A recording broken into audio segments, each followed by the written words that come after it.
తాళపత్ర గ్రంథాలు. సో అంటే మీరు చదివిన అన్నారు కదా, అంటే వాటి ఆధారంగా సర్వకార్య సిద్ధి మంత్రం ఏమన్నా ఉంటుందా?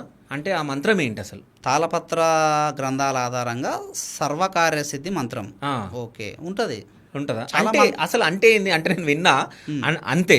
ఇంకోటి ఇప్పుడు తాళపత్ర గ్రంథాలు ఉంటాయి అంటే మీరు చదివిన అన్నారు కదా, నిజంగా అవి ఎక్కడ ఉంటాయి అసలు? మీరు నిజంగా మీరు చూసిరా? దాని తర్వాత ఈ సర్వకార్య సిద్ధి గురించి చెప్పండి. కొంతమంది సిద్ధుల ద్వారా దాన్ని సేకరించాలి. ఆల్రెడీ బుక్కులు రాసిరు తాళపత్ర గ్రంథాలు. కొంచెం మంచి మన గురువులు ఉంటారు కదా, గురువులు రాసిరు, ఆల్రెడీ సేకరించి రాసిరు. అలాంటిది ఒక బుక్కు, మంచి నిష్ణాతులైన గురువు రాసినటువంటి ఒక బుక్ నా దగ్గర ఉంది. అది చాలా ప్రాచీనమైన బుక్. దాన్ని నేను ప్రిపేర్ అవుతూ ఉంటా. ఓకే. అట్లా ఫస్ట్ ఎవరు కూడా తాళపత్ర గ్రంథాలు అందరికాడ ఉండవు, వాళ్ళు సేకరిస్తారు. కొంత గొప్ప మనకంటే సీనియర్ గురువులు ఉంటారు కదా, వాళ్ళు ఏం చేస్తారంటే దాన్ని గ్రహించి పుస్తకం రాస్తారు. అందులో ఉన్నటువంటి విధి విధానం మొత్తం ఒక దాంట్లో రాస్తారు, ఒక గ్రంథ రూపంలో రాస్తారు. ఆ గ్రంథం నేను సంపాదించిన, అది నా తానుంది, దాని ప్రకారం నేను ప్రిపేర్ అవుతా. అయితే దాంట్లోనూ సర్వకార్య సిద్ధి మంత్రం. సర్వకార్య సిద్ధి మంత్రం అంటే అపరాజిత దేవి గురించి చెప్పబడ్డది.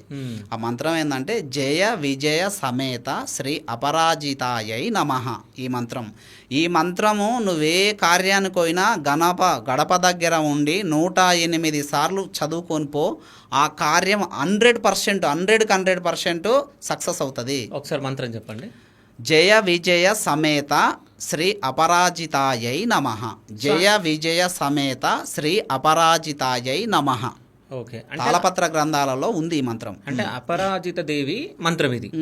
అంటే ఆ దేవి అంటే ఎవరు అసలు?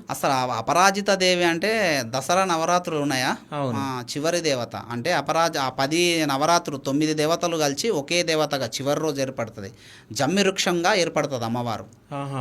అపరాజిత దేవి స్వరూపం ఏంటంటే జమ్మి చెట్టు. ఆ దసరా రోజు, 9 రోజులు నవరాత్రులు అయిపోయిన తర్వాత 10వ రోజు అపరాజిత దేవి అవుతుంది. అన్ని కలిపి జమ్మి చెట్టు దగ్గరికి వెళ్తాం. జమ్మి చెట్టు దగ్గరికి వెళ్తాం. ఆ జమ్మి చెట్టు స్వరూపానే అపరాజిత దేవి అంటాం. అపరాజిత దేవి మంత్రం ఎవరైతే చదువుకొని పోతారో 100% కార్యసిద్ధి నంబర్ 1 అవుతుంది.